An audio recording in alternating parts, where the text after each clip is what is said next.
3, 2, 1. Hey folks, welcome to Bouncing Brains. I'm Sean Hatfield. And I'm Freddy G. How y'all doing today, man? We're here, July 13th, 2019?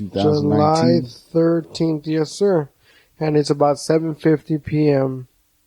in the house, literally. And it's 76 degrees. I don't know why I thought I had to share that. Episode 51, man. 51. Yes, sir. I never thought, just like the rest of my life, I never thought we'd make it this far with this podcast. I didn't know we had this much shit to say. Exactly, brother. Exactly. I wanted to touch something. The thing that I wanted to touch was Back up, Freddy. Back up. was like ugly people, right? So like with ugly people, no offense. Please, somebody cut that sound clip. Freddy just wants to touch ugly people. Yeah. I wanted to touch on ugly people, you know what I mean? So what I mean is like I was thinking about it the other day, and I'm not gonna lie, I did read one or two articles on I don't want to sound too fucking sophisticated, but like you're in no danger, homie. All right, perfect. So like fucking like I read two articles on the art of attraction. Right. Like real attraction, like what attracts a human being to like another human being, different characteristics and whatnot. Then what do people consider like ugly, and what do people consider like attractive or whatnot? And it's funny because like in every commercial, especially like beer commercials and shit like that, to come out and look enticing and stuff like that, you always see the muscular cut guy and the girl with the nice looking breasts and nice curves and shit like that. And normally she's skinny, right? But I was reading some articles where like being like not like now, like for a couple of years, the in thing now is like being like ugly. Like I mean ugly as in facial features ugly for guys, and like fat or like not necessarily fat, but like out of shape. So like I was just thinking to myself, what is the attraction? What makes you attracted to like other people? And I wanted to like kind of open the conversation by saying, and you need to be honest with it, like, and then I'm gonna be honest about it too. But like when you first meet a woman or a man, because I don't know what the fuck y'all are into, and I don't really care, you know. But like when we don't hang out after this. Yeah, exactly. So when you find that opposite sex, you know, and you find her attractive, what have you noticed 90% of the time that attracts you to that person? The first thing that you're like, all right, like, but that really attracts you, not as a friend, because we've all had, let's be honest, we've all had that thought where you meet somebody and you absolutely, like, one of the thoughts that crosses through your mind, like, I want to sleep with that person. And she has not even opened her mouth, unfortunately. But, you're like, yeah, I would definitely sleep with that person. Like physically? Is it like physically? Or Bro, I just broke this down and I'll say it again. Yeah. In general. What is that one thing that caused that attraction for you? And then I want you to think about, like, why. Honest, but you need to be honest about it. Dude, I can give you a one-word answer to this. Yeah. Comfortability. Our comfortableness. Okay. Like, explain that. What do you mean by that? Yeah, explain. I can unpack that, man. Like, basically, like, friendly confidence without arrogance and, like, an openness to, But how do you know that if you just way they saw move, man. No, but if you just saw the person. Let's say if that you're talking physical, like, attraction, like, oh, that's nice. Kind of an ass man myself. Like, that ass can start moving and it's like, nah, I'm good. Like, it's, yeah, man. Like, the way what they got and the way they move it, man. On most And this is why I asked this question. And it's funny that Sean said that because on most of the articles that I read, like they said that when they ran this test or survey or whatever the fuck you want to call it, they said that most men, because it's different from men and women, but I think it was 80% of men. The initial attraction, and it threw me off, but the initial attraction is hair. Like, dude, yeah, man.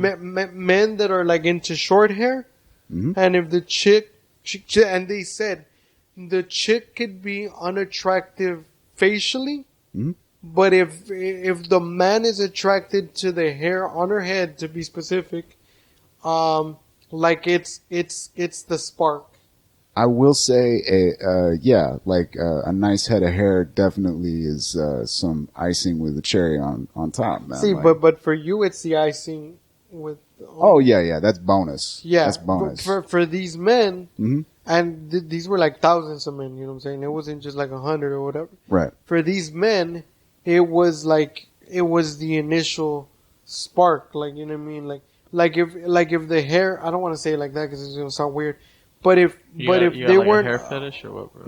No. But if the hair, it makes sense, man. It's the highest point on the body, and it's got the most visibility, man. Like, I get you. Having like an innate type of thing. Yeah. So let me ask you another question. This is where I was leading with it. Have you ever been attracted? Have you ever? No. Have you ever been like really caught and attracted to a woman that you see and you know that she's not attractive? Oh, fuck yeah. But you're like, I don't know what's about that chick that man. Yeah. I think there's like a science to like there must be something with art and symmetry. Yeah. Like, I think it's all this, it all plays the same thing with people. That's where I was going with it. So in this article that I read, there is what Leo said.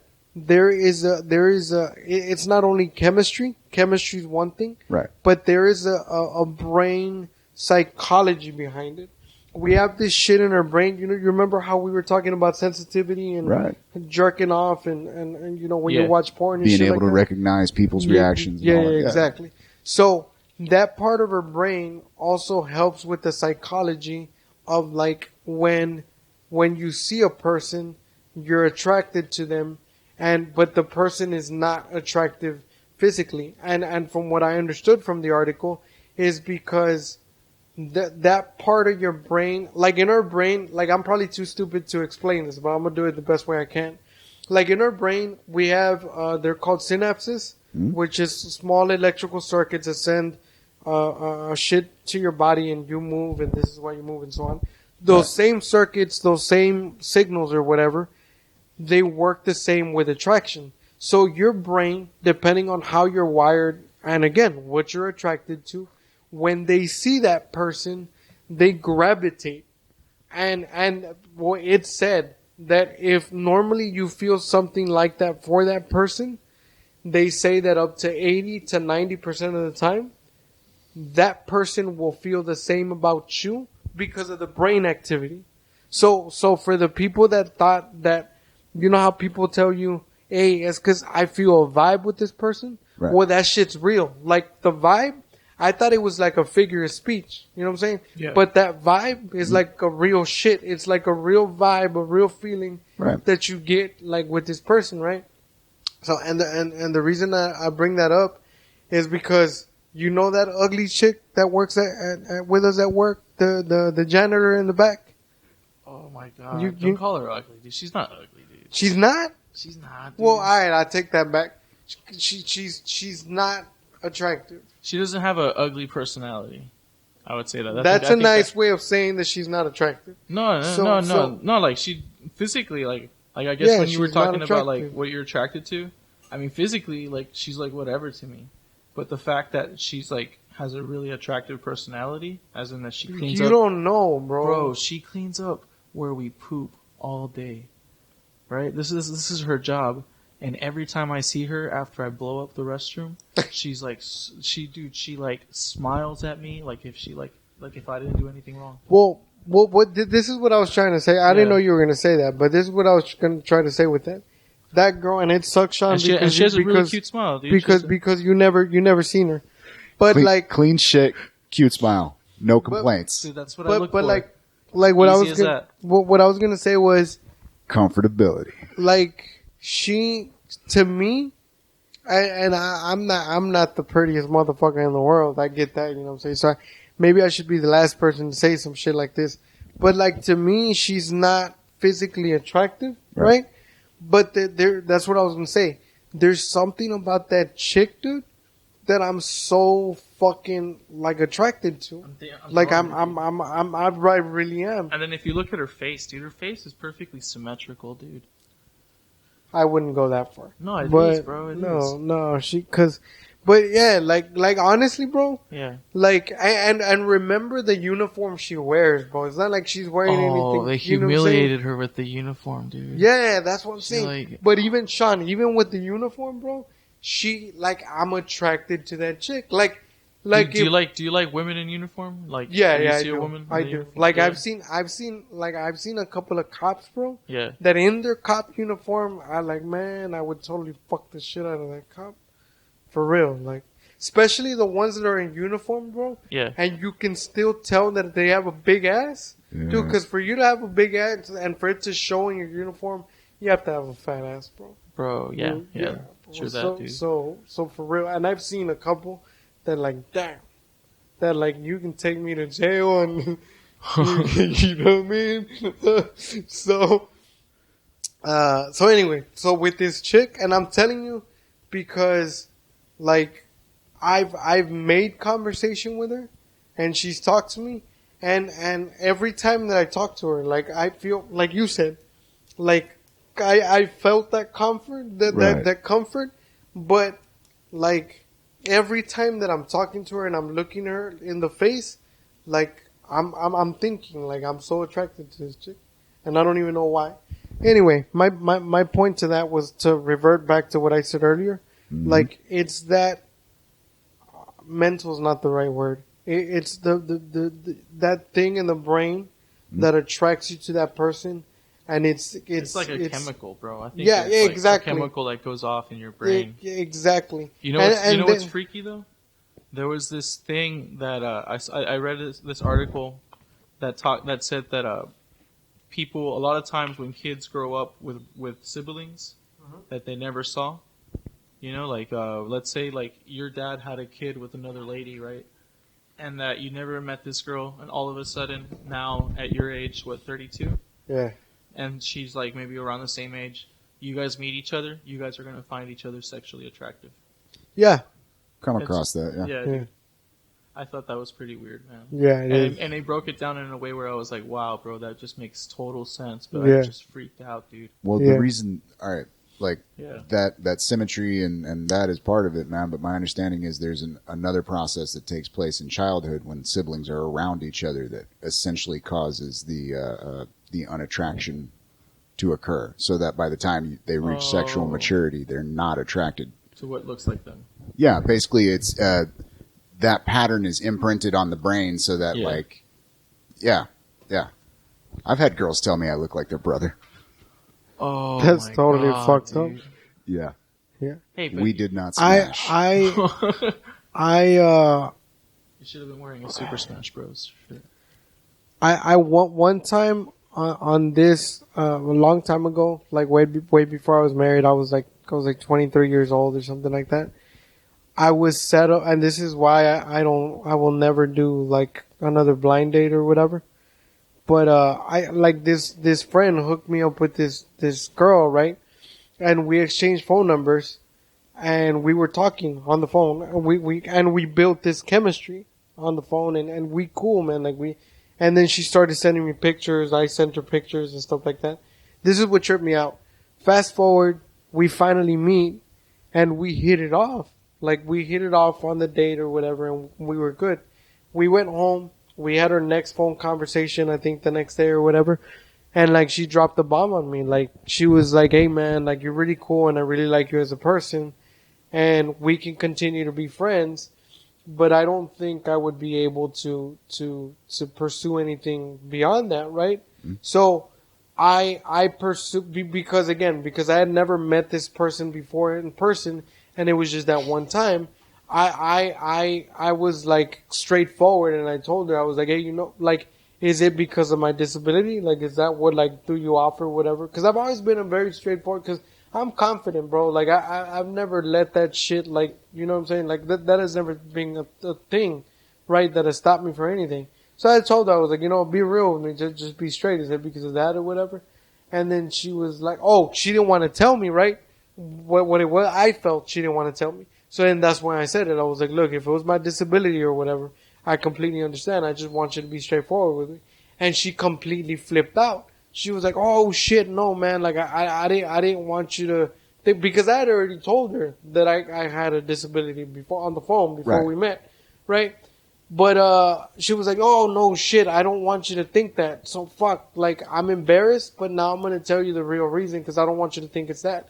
And then she told me, and this is where she hit me from left field and I wasn't expecting it. She was like, you look exactly like my uncle that's in prison. And she was like, if I were to ever sleep with you, it's going to feel like I'm sleeping with my uncle. And then after that, she proceeded to send me a picture of her uncle. And I'm not going to lie, bro. Spitting image. That motherfucker just looked like yeah. So she was like, we can be friends, but know that there will never be anything. Was this before you had the goatee? Dude, I've had that since I was 13 years old. Are you for real? Yeah. Maybe it was the goatee, dude. Yeah, boy, the guy did have a goatee. Bro, if you would have told her, baby, I'll shave the goatee off for you. What would you look like without the goatee? Fuck no, I wouldn't look 13, bro. Yeah. Yeah. You never know. She might have been into that. Hey. Justin Bieber was a thing for a while, bro.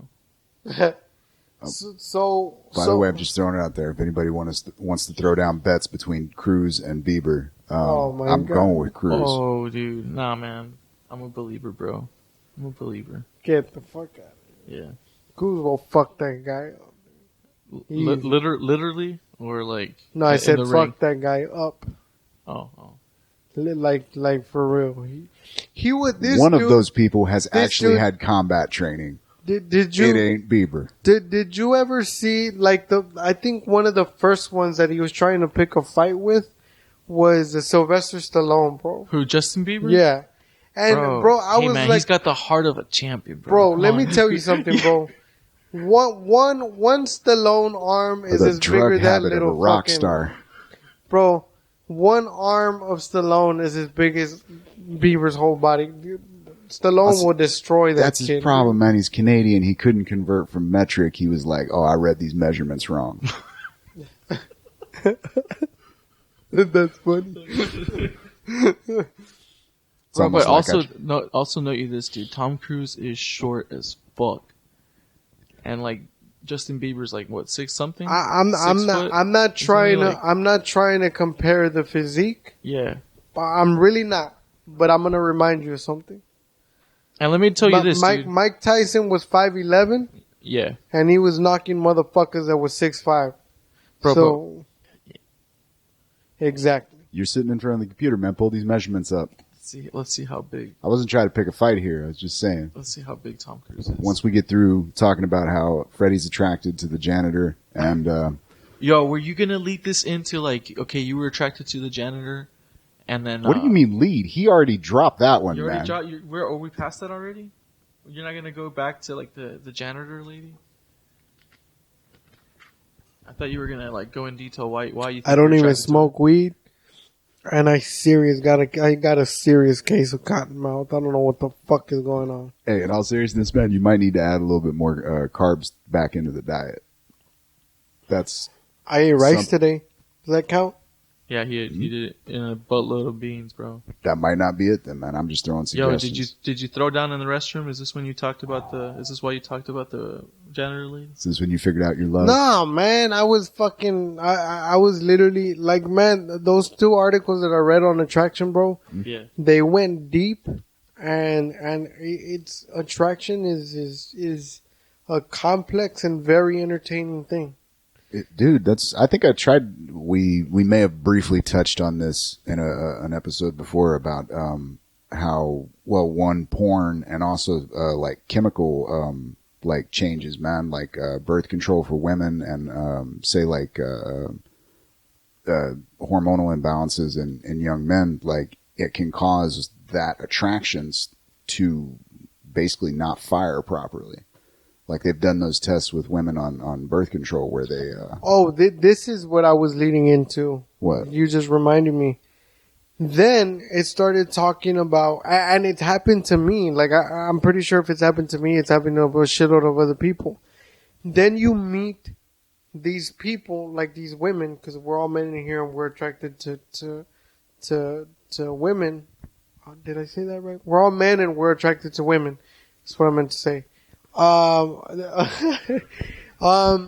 I mean, like if you're gay, I'm pretty sure it works the same. Like if you're like a man or whatever. Anyway, point is, it also works like, you know how when you meet like a woman that to the rest of the world, she's like hot and attractive and like most men drool over her. Yeah. And then like you like, for example, me. Like, if you want to use me as an example, I'm not attracted to that woman. Like, she's real pretty. Which woman is it? No, just in general. Do you have a woman out there that you're not, a famous woman that you're not attracted to? Yeah. Like, let me think of somebody off the top of my head. No, what's her name? Ariana Grande, bro. I don't remember what she looks like. I don't think she's hot. She looks like a little girl. She's like a little twig. Fuck, I can't. You know that rapper Mac Miller that died? Yeah. His ex-girlfriend, the little skinny girl. I can't picture her, bro. If I wish I could pull something up on the TV. Fuck, dude. This is a comedy podcast. Yeah. You should have dropped the Pete Davidson. Oh, reference. That's true. Hey, Pete Davidson. You know Pete Davidson? Yeah, I know Pete Davidson. You know his ex-girlfriend? No. The little girl? No. Nah, dude, you're scaring me every time you say little girl, bro. Dude, she looks like a little girl, bro. But she's not, right? Huh? No, dude. This is not like a pedophile ring. Let me show you a photo of her, bro. Hold on. I'm trying to think, man. Shit. Oh, perfect example. The one that, what's his name? Was it Bill Clinton and that other pastor guy were like... That was Monica Lewinsky, bro. You got the wrong motherfucker in the... I remember now, though. I remember. You're trying way too hard to make this reference. Everybody nuts over Taylor Swift. Yeah. She does nothing for me. I'm on board with that. Yeah. This girl right here. Fuck is that? She looks like a plastic... Little Barbie doll, right? Yeah, that's a bad photo to begin with, but also, no. That was the biggest one I could find. Damn, it sounds like you're looking for a dick and shit. Yeah, definitely not. She looks like somebody's annoying teenage daughter. Yeah, right, dude? yeah. And there's like a huge demographic of guys out my there perfect example. My perfect example that I've heard everybody goes nuts over. I'm calling you out. Literally, is Taylor Swift. And she does not. And look, I can acknowledge, and I will acknowledge, she is pretty, but I would not pursue. Like I wouldn't. Like, hey, you're attractive, you're nice, but I ain't trying to fuck you or anything. You know what I mean? And it also explained that of like how there's like physically attractive women to some men, yeah, and to some men, like I said, like myself, that like it does nothing for me. I like how we're talking about these women like if we have a chance at fucking them. You know, like and I was gonna use janitors to superstars. I was gonna use a reference from somebody at work, but I don't want to name drop anybody. Yeah, you want to give a shout out out there? Definitely not. To the homie slaving away. Nah. But man, y'all gonna get in trouble, and this podcast's gonna get shut down, and then I'm just gonna be left here with my dick in my hand. Yeah. Pretty much. Well, shit. I mean. By the way, for the people that are listening and not watching... Episode 250, and guys, and I'm still going. But yeah, those were the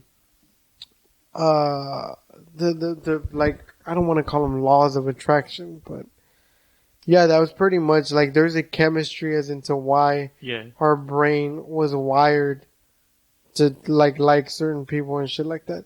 And I was wondering, I think it's also the same. Like, I don't want to cut you off, but I think it's pretty similar to like who you were attracted to as like a friend, like who the people you attract also like around you, you know? But that's kind of different because like I'm not trying to fuck them though. No, you're not trying to fuck them, but you're trying to like look out for your friends. You know, you're trying to hang out with your friends. It's like the same thing. Like, you know, not really. Not as far as like because I'm not attracted to them. Because let me and tell you you also this. have to take fetishization into play, man. Like there's some people like that are, you know, certain clothes, certain you know, makeup. Some dudes like that fucking like Barbie doll look. Yes, with like 3 pounds of powder on their face. Couldn't shine if they tried. Yes, definitely. Yeah, look like a fucking mime instead of a fucking. You know what I'm saying? Shout out to the cholas with the shitload of makeup and the Sharpie outline eyebrows. Shout out, motherfuckers. Did you ever date a couple? Did I ever date one? I dated one thug bitch. Yeah, her name. Shout out to Samantha, wherever the fuck you are. Yeah. Damn, I was like 16. She's like shouting out your name in like county right now. Probably. Hey, Freddy! That's my boy Freddy! Yeah. Samantha, man. I'll never forget that bitch. Yeah, man, Samantha. She was the. Have you ever seen the Lowrider magazines? Yeah. With the gangster chick with the fedora. Oh yeah. The long hair. She was like the OG belly chola. button. Yeah, the belly button ring. Yeah. The crop top and the white Cortezes. Yeah. That was Samantha, bro. Yeah. But as soon as she opened her mouth, hey, motherfucker, I will fuck you up. And it was like that, you know? Like, god damn. Like, did that make you more attracted to her? At the time. Yeah. But you know why? Because back then, I didn't know any better and I had no class. Yeah. And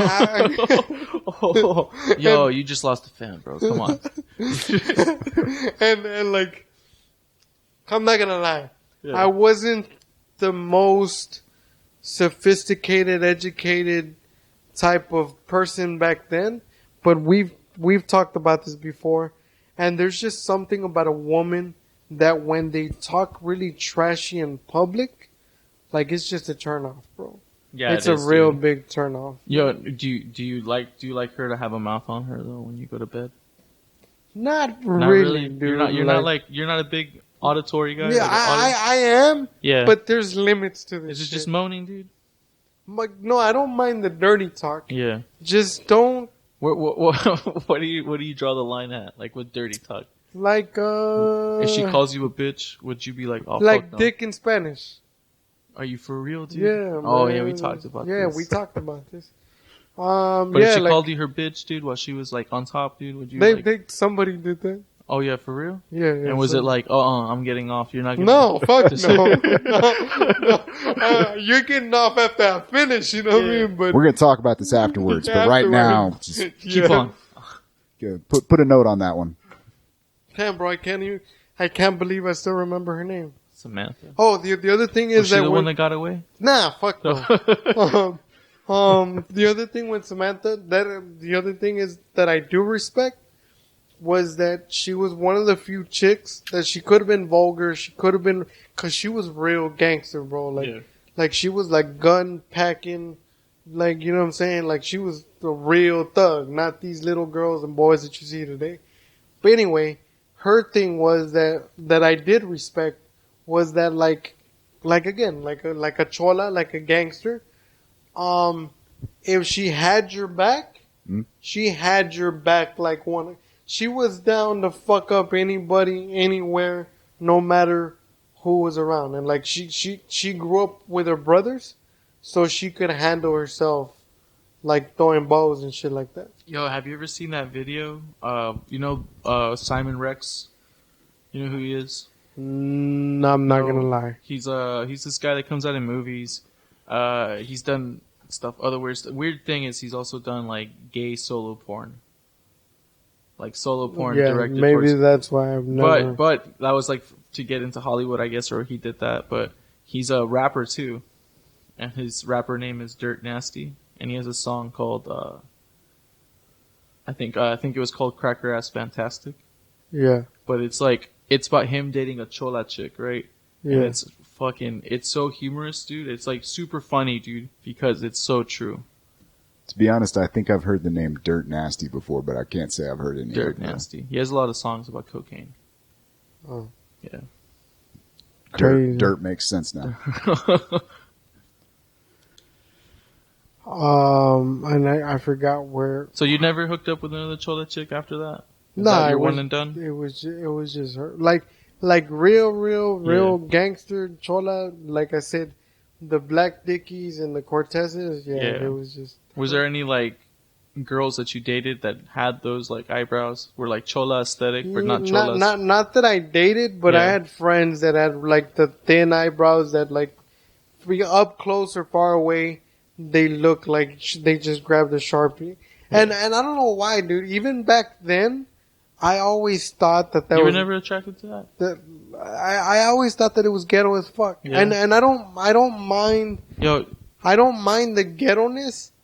It's just it doesn't look attractive. Like it's just again to me. Yeah. But I did know some guys that were attracted to that, like the whole Sharpie look. And then you remember when bitches used to do the very light lipstick and the dark outline. Yeah. Oh yeah. Yeah, dude. like that's like real like chola goth style shit, dude. Like that's what I'm saying. Like it's like what the fuck, yo. No, well, like I threw it in there, man. Like there is an element of fetishization to certain people's attraction to between each other. This is where I was gonna go with it too. I completely skipped something because I was gonna say something else, but honestly, what are you attracted to? That you see and you're like, if not an automatic one, a very close to automatic boner.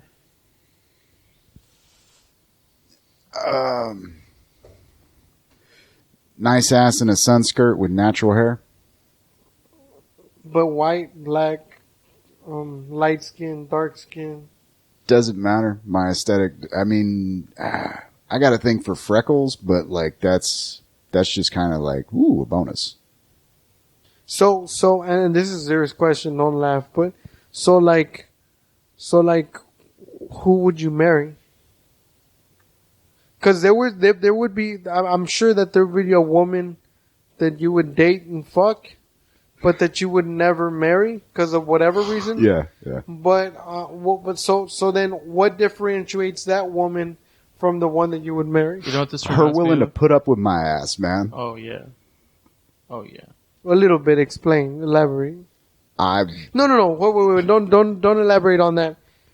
But as far as the way the person is, what would you marry? Like her, not you. Women, man. No, man, you're not understanding what I'm saying. You're not understanding what I'm saying, man. I have a very narrow range as far as like I find a like the Coke, not necessarily Coke bottle figure, man, but a well padded like backside. Tits don't really matter that much as long as Hey, but let me ask you this, Sean. Wears them nice. Would a personality win you over? It has. Yeah. What if she was big? Not as. Look, man. This is my rule. Not bigger than me. What if? I've gone beyond that. Oh, but hey man. What if she was big? No shame, man. But her personality was bigger. Oh my god! Look, like I said earlier, man, it's the confidence level is definitely a thing that attracts me to women. Like the way they carry it. Like I was watching this girl walk down the street the other day, sitting in front of El Rey, and she wasn't like, I mean, don't get me wrong, she was a big girl, but she was not like hanging over or anything. There was like, and was she like big in all the right areas? Yeah, she was shapely. Yeah. But the thing was, what she was wearing was like, I could tell she was uncomfortable with it. And like, and like some fucked up shoes, like I could hear her coming. And it was like, look, somebody needs to take you aside and just be like, drop this because this ain't. I mean, don't get me wrong. If you can find somebody that's attracted to that, by all means, walk forward, sister, with your heads held high. I think there's like people that are attracted. I think maybe this is just like me, like romanticizing. Is this answering your question, by the way? Not really, because I feel you kind of strayed away from my point. My point was Probably. My point was going on I guess I should have said excluding the looks, as far as the characteristics. Okay, personality. All right. I said that, motherfucker. I said personality. No, you were saying if personality could override looks. I said yes. No, I said that. He said that. Yeah. Oh, you said something about like if the personality was bigger than the girl. Yeah, there you go. Yeah. But this guy. There's a couple things, like I've told you before, man. I don't work well with ultimatums. Like girls that don't know how to communicate, that just immediately shuts me down, man. And it frustrates the shit out of me, man. It frustrates the shit out of everybody. Believe me, I'm on the same boat. I'm just Oxygen is good for you. Yeah. Communication's key, man. But I'm asking the opposite. I'm asking what would totally grab you. By the personality wise, figuratively speaking, yeah. I really like smart girls. like good luck finding one down here. I'm fucking with y'all, ladies. I'm playing. Let me put it this way, man. The last time I had a girl like come on to me, I was sitting in a group, and like it was even like this wasn't in jail, was it, Sean? No, this was in a fucking bar, man. We're sitting around after a show, actually, man, and it was me and a couple of the comics, and we were talking politics. We were actually kind of having a serious conversation, and she comes down. She's cute. I already knew what was going on. She comes, sits down, gets a little bit closer to me, all the things are going, you know what I mean? Click, click, click, going down the checklist, and basically the first words out of her mouth were like, what are y'all talking about? And politics, this and that. And she goes, I don't want to talk about that. I saw this movie the other day, and immediately I was like, well, that's not going to work. Because she didn't like politics? No, the way she shut it down. Cut she off. immediately took control of the conversation. Yeah. Don't get me wrong. I have been attracted to very big personalities on girls, like the kind of girls that could walk into a conversation and take it over. And don't get me wrong, it's a will thing. You know what I mean? Like the whole male-female dynamic of I also think it's like we were talking about before, like almost like a chemical thing, but it has to be like a vibe also. Like you put off a vibe, and if this person picks up that vibe in a certain way. Yeah, it was just a gambit that didn't work. Yeah. I mean, might have been a nice person, but as the conversation rolled on, it just dude. It was my option, and I chose not to take it, man. Just because it just put me off, man. You know what I mean? Yeah. And it can, but I think that happens to a lot of us, especially the communication thing, which I was gonna lead into this with that, and I was gonna tell you. And I know that this is a very broad subject, so I mean, you can give me a short answer if you want, but in a relationship, because I know you've had a couple of serious ones, and at one point, if you don't mind me sharing, I understand that you were engaged and shit like that. Mm-hmm. But as far as, because we all know for a relationship or a marriage to work, you need, and for the single people out there that are looking for a relationship, please understand this, coming from some experience of being married and shit, where I fucked up as well.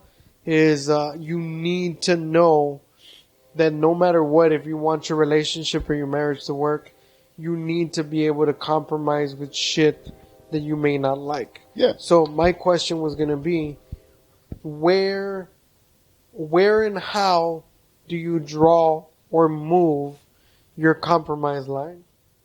What are you willing to compromise with, and what are you absolutely not willing to compromise with? That's a great question, man. Everybody says that when I ask that question. Well, no, that's a question that everybody needs to think about, man. there's that quote from Dave Chappelle where he's talking about his dad telling him about, if you're going to do this whole comedy thing, like you got to set that compromise line now, know what you're willing to sacrifice to get what you want. And it's like same thing with relationships, man. It's like, look, yeah, love is great. Love is grand. But at a certain point, like people do, their motivations change. If you loved her, this person wholeheartedly, right. Would you put up with laziness? Yeah. A little bit. You know what I mean? Not like fucking disregard. There's a difference between laziness and disregard. Okay, explain. Yeah.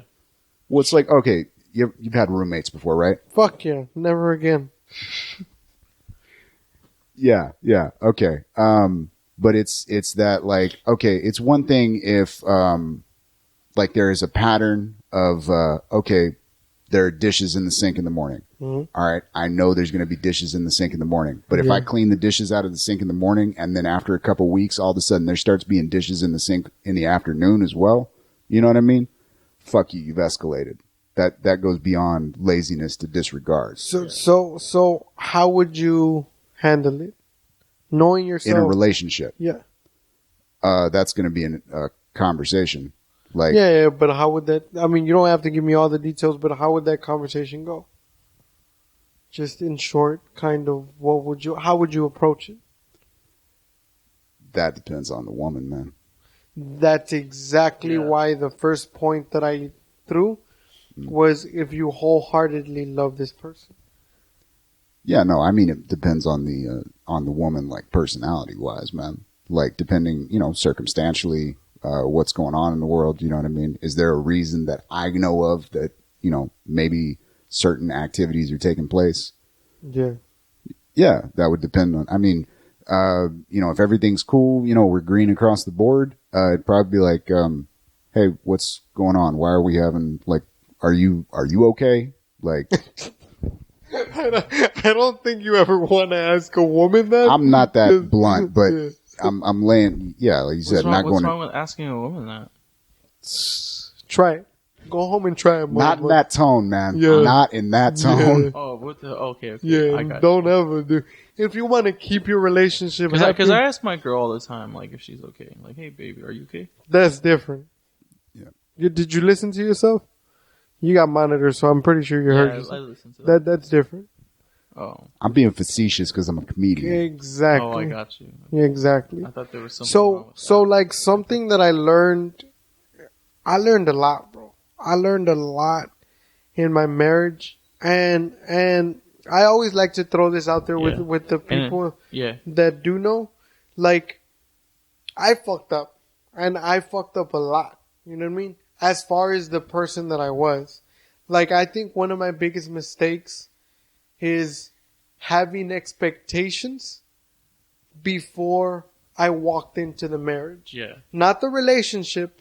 There's a difference. And can I ask you something? We had talked about this before, but do you maybe in a way, and you don't have to answer this if you don't want to. Yeah. But do you maybe think in a way, maybe? Well, you're putting me on the spot, so I'm gonna have to answer. But it's all right. Well, we could cut this out if you don't want. All right, cool. Yeah, but do you think maybe in a way, like you didn't love her wholeheartedly because you didn't like accept who she was?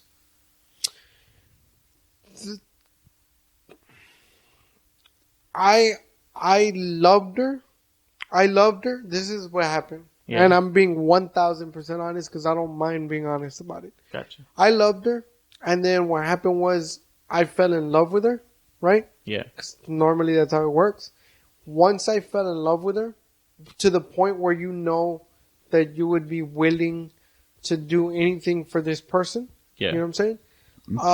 Then that's why I chose to marry her. Was it like... So hold on. I'm going to answer your question. So that's why I decided to marry her, and I did. What happened was that after I married her, a bunch of other shit, life events, her attitude, my attitude towards certain situations created a hostile environment like between us because we were newlyweds, because we had never been married before, because we had never lived with somebody else in the past either. I mean, as far as I know, I think she did for a short time before, but it was very brief. Yeah. But I had there was certain There's things like a lot of firsts and stuff. that we didn't know how to handle. Yeah. Also, like, and she hated when I used this as an excuse, but it's the fucking truth, man. Like, my mother had just passed. Yeah, yeah. So it was something that I had never dealt with before, you know what I'm saying? Yeah. Yeah. And it was her attitude towards it that also, towards that situation that also didn't help. Yeah. But I don't take the blame away from myself either. So what I'm saying is, all of these things that happen, like in between, I did realize that it made me fall out of love with her. Yeah. So I still loved her.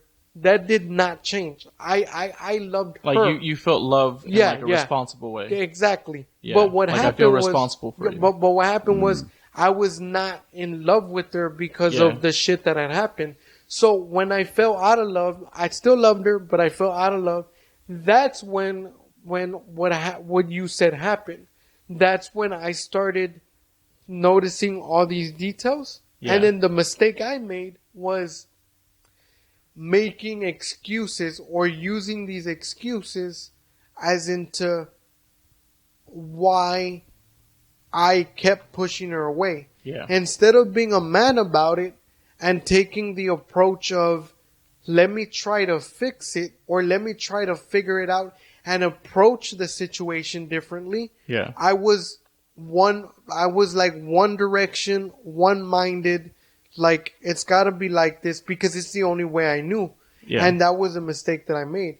Had I taken a different approach and going back to what you said earlier, even my way of approaching and asking and talking about things, right? Like you said, you start losing that delicate touch. Exactly. So instead of taking your tone and be like, hey babe, what's wrong? Like, what's going on? Yeah. I took the approach of like, hey, what the fuck is going on here? Kind of like what you said. Right. So it is all about approach. Exactly. So those were triggers, and that's where me as a man, like I fucked up, and then what didn't help, unfortunately, is that like my ex-wife was the type of person to like hold resentment and kind of like a grudge for a very long time. Yeah. So like even once we supposedly got past these things, like they kept coming up. Yeah. It's like, oh, well, you remember you said this like 6 months ago? Yeah, man. It's like, you know what I'm saying? Yeah, resentment is exactly, once that seeps in. Exactly. So that's the reason as into why I still loved her for sure. Yeah. Like I know that for sure. Do you in a way like still hold like some love for her? Yeah, cause and the reason that I can is it solely because like she's like the mother of your child? Yeah, that's where I was going. Yeah. I think that I'm always gonna hold some kind of feeling towards her. Yeah. Because at the end of the day, like no matter what happened, like she's still the mother of my kid. Yeah. And that's never gonna change. And the other part of that is she gave me the gift that I've been yearning since I was 17 years old, bro. To have a child? And that was having a kid. Okay. And she gave me that gift. You know what I'm saying? So no matter what happened between us at the end of the day, she's always going to be that person. Yeah. And even though it didn't work out, like as the mother of my kid, I may not respect her as a woman or like as a human being in a sense. But I know it sounds fucked up, but again, I'm being honest with you. But as the mother of my kid, I will always like respect her. Yeah. And again, so you can understand more fully, what really made me fall out of love with her, and we've had this conversation, is that her disrespect. I'm sorry, man. You may belittle it. People may belittle it. Society may belittle it, but I'm very fucking big on respect. Mm-hmm. Like, and that's with everybody, bro. Like with friendships, with men, with women, anybody that I deal with. And I've told people before, look, man, you don't have to like me. I probably don't have to like you. Unfortunately, we have to work together. You don't have to like me, but I guarantee you will respect me. And I will take the approach. When I demand respect, bro, I have the responsibility of giving you that respect back. I can't demand respect from you. Yeah, you gotta be a man of your word. Exactly. Yeah, that's what I'm saying. Yeah. Like, I can't demand respect from you if I can't give it to you. You understand? Like, you can't ask for something that you're not giving. And that's another mistake that I made in my marriage. Even though this is always debatable between me and my ex-wife, she says that I disrespected her first. Like, I crossed the line of disrespect. And that's why she started doing it. And I say otherwise. I was like, I never disrespected you until you started doing it and you continue to do it. Because even after you disrespected me, I asked you to stop and I didn't disrespect you and you continued to do it. Yeah, like you have at least made an approach to say, hey, in a non-confrontational way. Exactly. Like, hey, and what pisses me off is that she says bluntly that I never did that. That I never asked her to stop. And you could always that's always a fight that's gonna happen between couples. Is like the he shed, she shed stuff. Like, oh, you never did that. Oh, yes, I did. Yeah. You know, but so that's a good last. But I think those start. Like I had told you before, that I think they start in a way where they don't feel like safe or secure somewhere. Like you.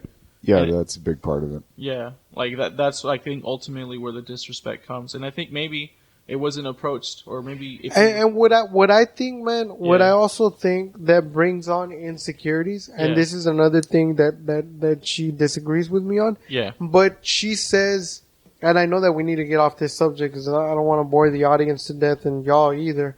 But are you down in the hole, man? I'll throw you another shovel if it breaks. Is this like the first time you talked about it? Like, nah, like bro, no. I've spoken to a fucking a psychologist, and I've spoken to a but on air or on a recording. Or... Yeah. Oh, okay. Yeah, this is the first time I do it on a recording.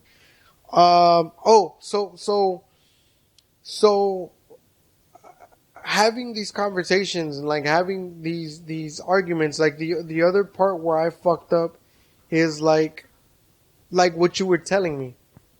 I don't know if I can share this, and if I can't, we can just bleep it out. Is it about my marriage?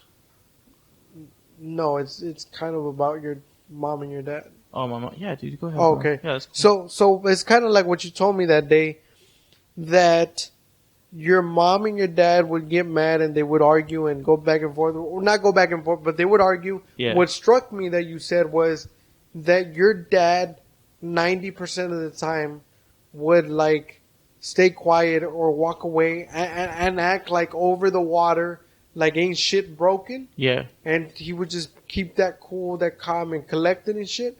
And that your mom would later cool down and then she would be like, I respect your dad so bad because he always has shit together. Yeah, man. Well, now I know that 90% of the time, that's what you should do. Right. But when I was married, like, I didn't do that. Fight escalated, and I always had to go above that escalation. And I'm not going to lie about that. The reason I did that was because of my temper. I'm not afraid to admit that I have a short temper. You know what's funny, dude? You always notice it, dude. Whenever you like come off of a relationship, dude, you stop being more temperamental, dude. Huh? Yeah, man. Like, wait, repeat that again. Like whenever you come off of like a toxic relationship or a relationship where you weren't happy, you know, you just become less temperamental, dude. Well, I don't know about that, man, because I still motherfucking cuss people out when they cut me off. They cut you off, but do you cuss them off for no reason? No, that would be not retarded. Not to say that you didn't do that before, but your attitude's changed, you know. No, but I've never cussed anybody out that didn't deserve it. No, but like your temper towards them, like it wasn't like you didn't cuss them out, but your temper to them was like your like I guess energy towards them. Towards who? Towards anyone. Like the general like forgiveness, tolerance type of thing, people's bullshit. Yeah. But I still have a short temper for them. Yeah, but it has to be because something's caused. Yeah. You know? Well, I mean, you kind of have to be off to like do it for no reason. Oh, but like, I guess like since stuff like you don't have like that stuff to deal with, you're just like in a better mood. That's what I'm trying to say. Like in general, if there is nobody in your life that you are currently pissed off at, you are less likely to just get pissed off at random people. I'm not really talking about specifically you, but I think this is like in general, like goes over the board with anybody. If they come off of like a relationship like that, that's like not beneficial towards them. I get it. You're So just like in a better mood, dude. Yeah. Especially with something like that, dude. Well, I mean, like once you get through it, because I'll admit something else. Yeah. Like, I'm not out of the hole. Like, Yeah. I'm still, like, I'm not afraid to admit it. Like, I'm still fucked up. Yeah. Like, I'm still very fucked up. The only difference is that today, I'm in a better place. That's one thing. Second thing is, I've learned by myself, unfortunately, to kind of deal with it. And I really mean deal with it. As far as like, okay, dude, you have to put this shit over here so that this shit does not interfere with this, because if this shit interferes with this, it's gonna fuck that up. Right. So I've learned to, dude, we've come in here to do this podcast. Right. Like literally 5 minutes after I just had a huge argument.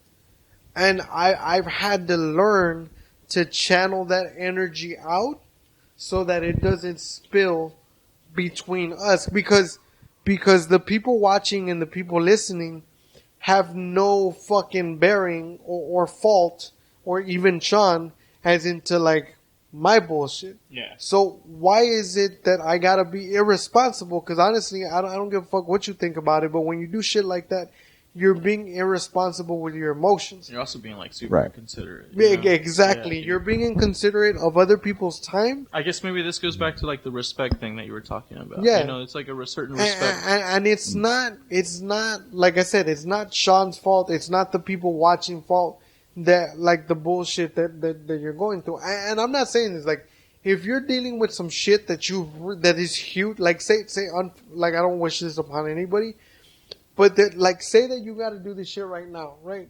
Like right now today, and we got to hit record. Right. Say that 5 minutes before we hit record, you get a phone call and somebody tells you, "Hey man, your mom just died." I understand that, and I wouldn't expect you to sit here Right. and continue with the recording, because, bro, your mom just died. You know what I'm saying? And if you do miraculously decide to continue with the recording, first of all, I would be very impressed if you were able to pull it off. But Impressed isn't the word I would use, but okay. I'm just saying, I'm just saying that I don't think, like, you're not gonna be here. Like, you're gonna be a mess. Right. And you're gonna project that to the people around you and shit like that. Right. And again, going back to the respect thing, it goes back to like having the respect of, I understand the show needs to go on, but I have to be considerate of like Sean's situation or Leo's situation. Make sure you cut that out. You act like that's the first time, man. My bad. I'm sorry, bro. Fuck. I'm so It's sorry. okay, man. They've already found my house now. They already know what color my dog is. Or somebody's situation, like you're not being respectful. So I have to understand, like, if it's a situation, then it's in me as a fucking human being, at least to be like, hey man, like, my condolences. Right. But like, you know what? Let's just shut this shit off for today. You need time to breathe, figure shit out. Knowing me, I would be like, hey man, I understand what you're going through. If you need something, like, I'm right here. Like, you know, we can talk shit out. If you need to be alone, cool. And I would actually advise you, like, let's not do this today. We can go tomorrow. I get you completely, man. But to kind of bring this back around to the meat of the conversation, man, like, I think when you're talking about people being frustrated in their interpersonal relationships, whether that's romantic or business or whatever it be, to not be able, all right, first of all, those are voluntary associations, right? that's not like, the world coming in on you with some tragic shit. That is you're choosing to be there. Yeah, it's like you made some choices somewhere down the line, and now you are going through some buyer's remorse type of situation. Yeah. Yeah, man, like at that point, there is not necessarily an excuse. Now that sounds harsh, man. Did you hear that? The air go off? No, that's what I heard. I heard you. What? Yeah, What? I'm not sure if it's like. I have headphones. Man, we told you not to do the mushrooms before the podcast. Word. Dude, they're finally kicking in. Holy shit. As long as the trees don't turn green, you should be fine. Bro, we talked about Deep this cut already, reference. bro. They already were green. Alright, go explain that to my brother, bro. I got a couple of colorblind motherfuckers I know. You can try. You just talk till you blue in the face. Try to explain what the fuck green looks like. They ain't gonna understand. Yeah. But you were saying? Yeah, man. It's understandable if that kind of spills over, something that you're going through in your personal life spills over into another aspect of your life. You know what I mean? Yeah. Like, I mean, honestly, I have a bit of respect for people who kind of show up and they go, "Hey man, going through this, and this, just to let you know." It's like, yeah, all right, I'm going to try not to let that affect my shit. Let's go. That is like, all right, cool. You gave me a little bit of a heads up. So if I see something a little bit off, I know what's going on, but you're also, I understand that you're trying to make the effort to not let that affect you. And it's crazy. It's crazy. You brought a good thought to my head that I remember. It's crazy that you say that, and also like, cause we all handle shit differently. I'll be honest with you. If that were to happen to me and we had to do this shit, I don't think if the news was right before we hit record or 5-10 minutes, shit, bro. If you found out your mom, I would not be able to to continue or whatever. Yeah, no, and that would be perfectly understandable. But like, I'm also talking about the flip side. There is famous professional people that have received the most horrible news, and they continue with like the show or whatever. The biggest example that I can remember back in 2015, Who was this heartless motherfucker, 15 or 16, Pitbull was paid was due to perform at the VMAs, and he said that 15 minutes, bro, before he hit the stage, he got a phone call. He grew up with his grandma. His grandma was like his mom, because there's some shit with his real mom. I don't know, but his grandma was his mom basically. So 15 minutes before going on stage, he got the call, and they told him that she had passed away, like right then and there. So I think it was his manager or somebody had told him, and his manager told him, "Look, bro, I'm sorry." I think that was the case though, because did he know that she was already like ill? I'm not gonna lie, man. I'm not sure. Yeah, but maybe it was a situation like that. Like she was already in the hospital. What I'm saying is that it still hit him, like, cause this was him talking about it. Yeah, and it hit him, and his manager said, like, if you gave him the out. Like, he was like, if you want to pull out of the performance, like, you can pull out. He was like, dude, you have insurance and all that shit, so we'll have to deal with some shit, but this is understandable. Like, if you want to pull out, we can just pull out. And then he was like, how long is my performance? And he's like, it's like 20 minutes. And then he said, those were the longest fucking 20 minutes of my career. But what he did was, like, cause he was already like in not costume, but he was already ready to go hit the stage or whatever. And he said something I'll never forget. He said, I was gonna go out, like I looked fly and everything, I was ready to go. And part of my set, like, because it was a dark theater or some shit like that, right, I wasn't wearing sunglasses. But because I was so emotional and destroyed inside, like, I put on my sunglasses, I went out, and I performed. And he was like, if you look back at that performance, it's the only performance that for like 15 minutes of my set, I kept looking down at the ground. I couldn't look up at the people because if I felt that if I connected with somebody's face, I was just going to start bawling crying. So he's like, I kept looking away and I kept slanting my sight down and they couldn't see because I had sunglasses on. I got through that performance. I didn't even, that night I think he won like 2 or 3 awards. He didn't even wait to like receive the awards or whatever. He got on the private plane and like he took off like right after the performance or whatever.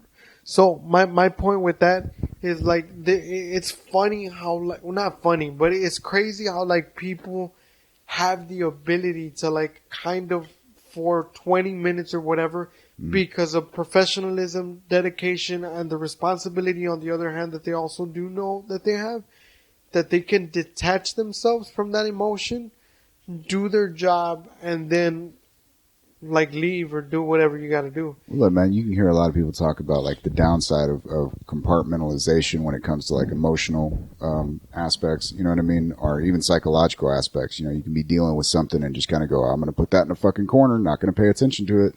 But for, the brief periods as a survival mechanism, when you reasonably look at a situation and you go, no, I have to do this. You know what I mean? Like, dude, if he'd have been doing like some fucking arena show, you go, fuck it, cancel the show. We'll do refunds on the tickets. I'm out of here. You know what I mean? But, you know, I would assume he puts at least some stock in the idea that like, dude, this is, you know, a major award show. This is going out on television. Yeah, that's what I thought too. You know what I'm saying? Right. Yeah, and it's the same thing. Perfect example. I think if it would have been an arena show, he would, like I said, like what a lot of people don't know, for people that really don't know about the entertainment business, I'm not gonna act like I know everything, but I do know that real big performers and artists and shit, they have insurance. Right. So even if they have to like pay their money back, or if they're not gonna get paid because they're canceling the show, their insurance is gonna pay them, like regardless, and they're gonna pay whatever losses, because that's what the performer's insurance is for or whatever. Yeah. So they're still going to get paid. But that's what I was pointing out. The respect and the dedication that some people have and the commitment to the art form of being like, no, these people came out to see me and I can't like basically removing themselves out of that number one spot. And being like, no, I gotta go through with the performance because these people came to see me. And that's how I feel. I feel that if it was something that tragic like that for me, I would be like, hey man, I love y'all and y'all support me and pay my bills, but I gotta go. And I also gotta go because I know, like us as comedians, I mean, I'm pretty sure it's the same thing for other performers, but you're gonna feel the vibe through my set. My punchlines are not gonna be right. Yeah. My premise, my delivery, everything's going to be off. So you also got to think about it. Do you want this comic to give you their best performance, or are you going to put up with a half-ass show that you're going to leave and you're not going to be happy with? You know what I mean? So, because I know for a fact that would happen to me, and the people are going to pick up the vibe off the stage. Of course they are. So. Yeah, man. I mean, that's shit. You can see that. We've seen that. We've been standing in the same room when somebody has gone on stage with some shit going on. You know, even some far less minor shit than that. Yeah. And man, you can read it on their fucking face, man. Yeah. I was about to name drop somebody. I'm glad that I do did. it. Yeah, I'm glad that I didn't do it. Yo, did you guys? Was it Dave Chappelle that broke the record for longest stand-up set? He had it for a while, and then I think Dane Cook had it. And then no, I think he beat Dane Cook. No, but that chick has it now. What's her name? Well, didn't he do that? Because it was like a 6 hour. No, it was like a 6 hour. No, I looked it up. It was a 6 hours. It was 6 hours that he did on stage. Dave did 6 hours. Yeah, Dave did 6 hours straight. I have a video on a hard drive back home of him doing like 4 hours in a club in New York. But that was the record at the time when he broke it. But I think that was the time whenever his dad had passed away, and he had just like it was just recently that his dad had passed away, like days, and then he went up on stage for like 6 hours. If you want to talk about endurance tests, man, there's an Irish comedian named Tommy Tiernan that did 36 hours granted, what he was doing was back-to-back shows. Oh, okay. But he did it for 36 hours straight with something like maybe 20-minute breaks between performances. I'm pretty sure that there's got to be drugs involved in that. That one? No, actually. A former drug addict, actually. Pull 36? Yo, dude, I think it's He's like... crazy.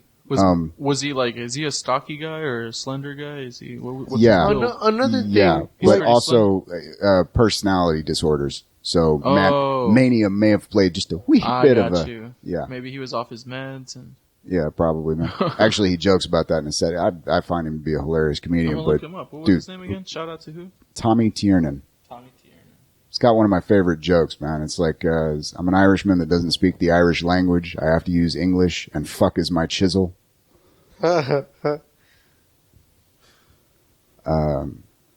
But yeah, man, there is something to be said about one of my favorite quotes about just kind of being a useful fucking human being. I don't know if y'all have ever come across Jordan Peterson. Yeah. Okay, he's got a thing about like you want to be the strongest person at your father's funeral, like, yeah, and it as a granted, literally, you probably want to try to achieve that, but like as a metaphor for being that person that it's like, oh shit, the walls are falling down, and you go, we can deal with this. You know what I mean? Yeah, man. Or at least you're making an attempt to deal with it. Yo, when you see people like that, though, dude, it's like, it hits you in a way where, like, damn, dude, like, we were talking about attraction. Like, not to say that, like, oh, that person makes you, like physically attracted to them, but you're attracted to, like, the idea of them. Like, damn, dude, this guy. Right. Like, there's a certain, like, I guess almost like, maybe like a role model situation there where you're looking up to him. And dude, if you can, as far as romantic relationships go, if you can admire the person that you're with, that fucking helps. You know what I mean? Respect is good, but like when you can actually go, no, this is a person that like I would put this person up in front of other people as like an example of what the fuck they should be doing. Is in there their any life. women out there that you're like, damn, dude, I admire her work and I want like you would find like a romantic relationship? Who, bro? Oh, shit, a romantic relationship. Yeah, on a romantic level, bro. Or just like, I can't say it, bro. One night stand. Oh, no, that's even worse. You're getting into different territory here. Yeah. Why? What is that? Like, is it a person that, like, like, on a personal level? It's not a famous person? Nah, it's a famous person. Oh, dude, why wouldn't you put that out there? Because I also respect her husband, bro. Who's her husband? Barack? Yeah. Okay, you don't have to say her name. We just know. We know now. We know now. Yeah, man. But that woman, I have so much respect because she handled that first lady role, bro, with so much fucking like class. Like, not only class, but going back, no, you said it, being smart. Right. Do you think she was like another Jackie Kennedy, dude? Word. Yeah. Word, bro. And I hate when people, I don't know what the right terminology is, when people down talk is what I'm looking. When people down talk, Kennedy, Jackie Kennedy, you know, cause it's like, I've heard people say it. It was like, oh, well, you know what I'm saying? Like she didn't do much, or she this, that, or, I was like, bro, first of all, the class that woman had. Not only that, dude, think about it. You know how hard it is to be in a relationship with a kid. You have a kid, right? Yeah. This lady, basically, I'm thinking for the most part, like, was both mom and dad for these kids. Like, she kept shit afloat, like, family-wise, for this guy while he ran the country. Exactly. And it was like, dude, you're running one of the most powerful countries on earth. In a way, dude.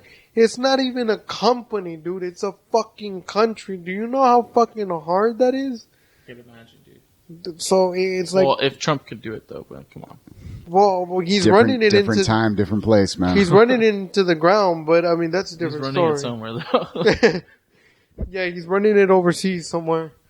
All of a sudden this is gonna become the United States of China. Bro, what if they end up doing that? Or they just like, you know what, part of China is now the U.S. We're gonna sell the U.S. for to territory to Canada. That would you be. Guys, we're gonna relocate all you guys in different sects of different countries and the military bases. Look, I know the quote is apocryphal, the one that they attribute to Yamamoto. But yeah, if you invade the U.S. mainland, there will be a rifle behind every blade of grass.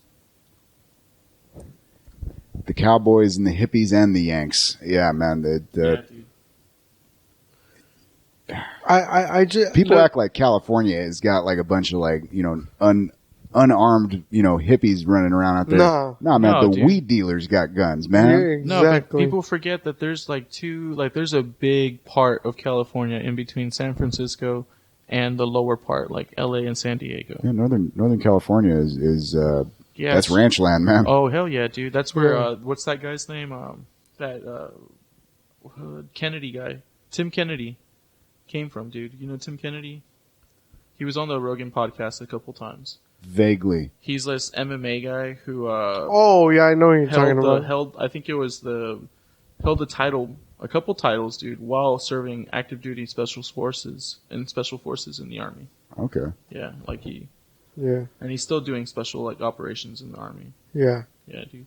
I was it kind of seemed to have died out a little bit, or at least the media attention around it. Yeah. But that conversation that was going around, and granted, it was more of shit stirring than anything that would have been actual. But the whole secession movement that was going on in California, where they were like, "Hey, man, we'll break up into separate states. Y'all keep Los Angeles in the Bay Area." And yeah, dude. Yeah. NorCal was like, going back to like what you were, because I was trying to cap it off what you were saying about Jackie Kennedy and what I was saying about Michelle Obama and class and stuff like that. It just reminds me, and this is wrapping around to like Donald Trump, so like I can make the comparison between the two, like Michelle Obama, Barack, and Donald Trump and shit. But like it reminds me, like Jay-Z has one of the best fucking quoted lines that I have ever heard. He said, remember that you can pay for school, but you can't buy class. And that just reminds me always of like Donald Trump. This dude can have billions of dollars in his bank account. He can like have a degree saying that he went somewhere, but it does not mean that he has class like whatsoever. It's like, and it goes back to the whole bigger picture and talk. Dude, even the close relative of mine that voted for him, and we argue occasionally, or not argue, we fucking get loud about politics. Even he voted for the motherfucker, still calls him jumped up trailer trash.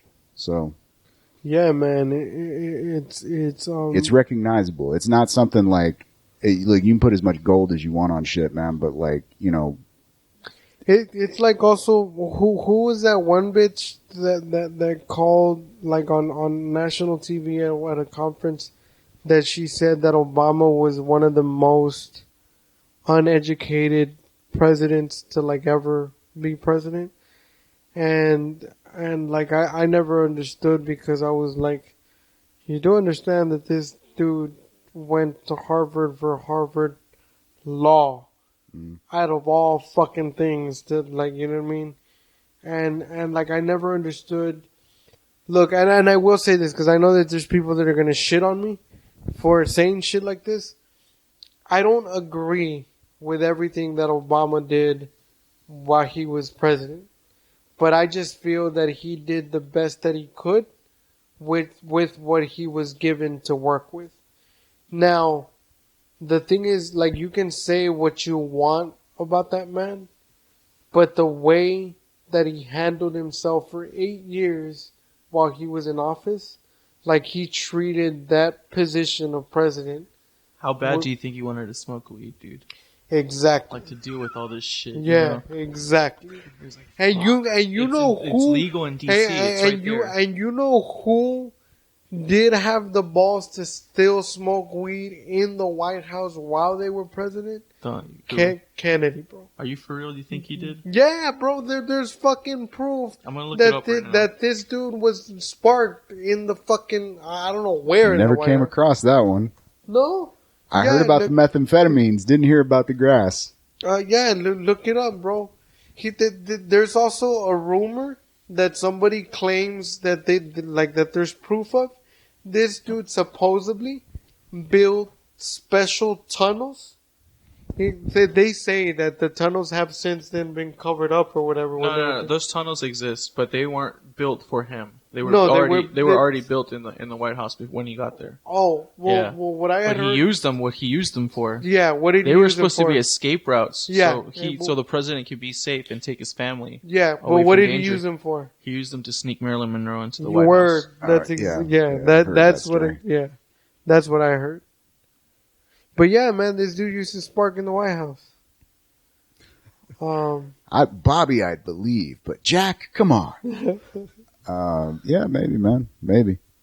I mean, dude, you're talking about there's a lot of things that have been said, reasonably so against Kennedy's politics and all that, man. But even if you like the man, at the end of the day, man, they were the progeny of bootlegging wealth, man. Like, you can't get much more American than that, man. Like, yeah, man. Prohibition built up an empire and produced a president. Well, I mean, Yo, dude, is it true? I think it's true, bro. you see, motherfucker, you thought I was bullshitting about this bullshit. They found a roach in the Lincoln bedroom or what? During the experience, Kennedy apparently realized that pot might prevent him from adequately handling national crisis.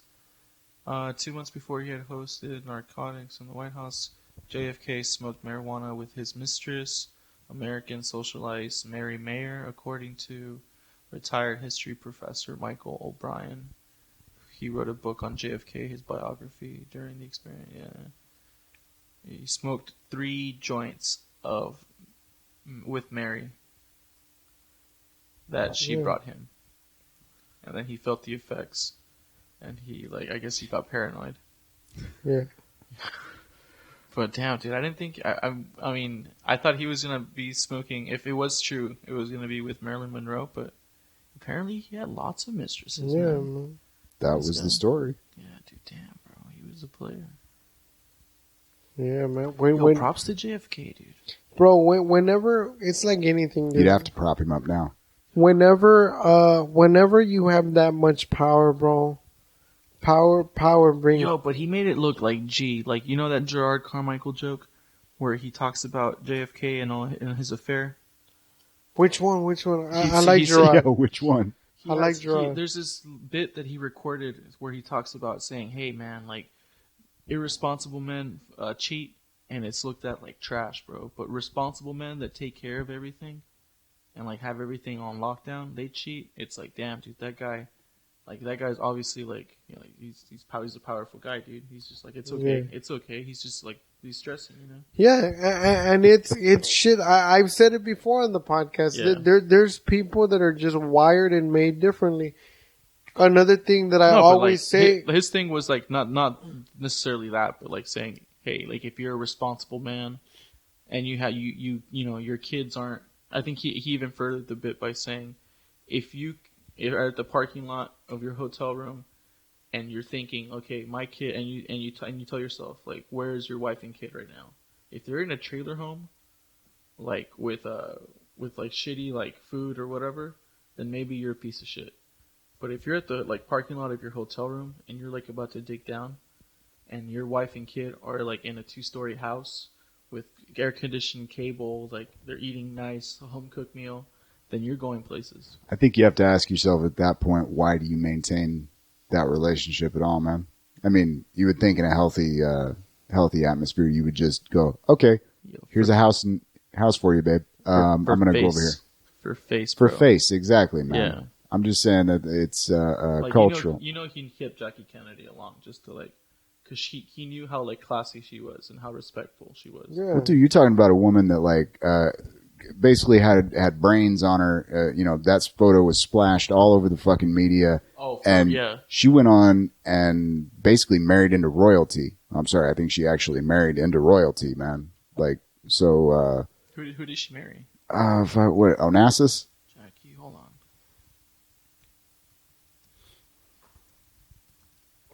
Yeah, but there has been a couple of Just saying, that's presidents. some Game of Thrones type shit.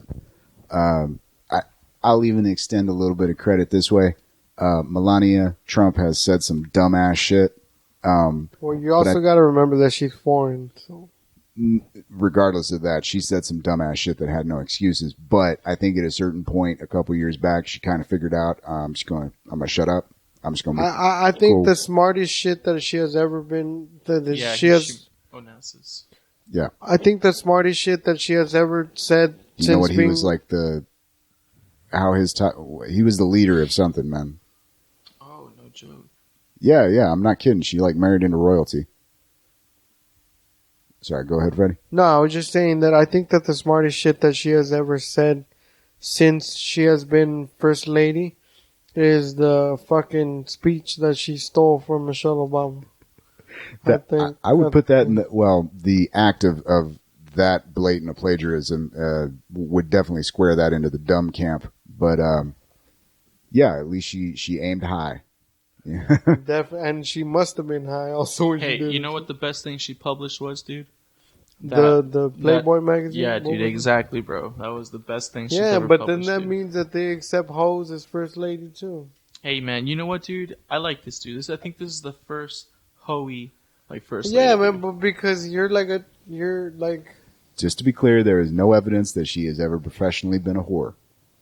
Yeah, no, I don't mean that she's like... Just a moral hoe. Yeah, I get you. Yeah, you know, she's a gold digging hoe, dude. She knows it.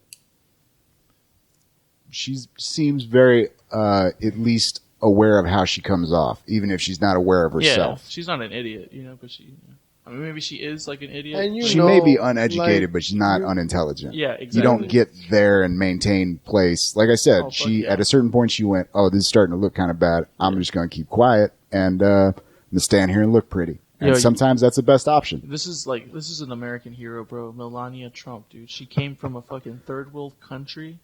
You know, she had to suck dick to get to the top, and now look whose dick she's sucking, dude. She takes that for America every day. That's how much she loves America, dude. I don't see the correlation of loving America. She could easily go back to Russia with all her millions, but she chooses to stay here. No, because if she were to go back to Russia with all her millions, yeah, that would also mean that she would stop getting millions. She could get child support, bro.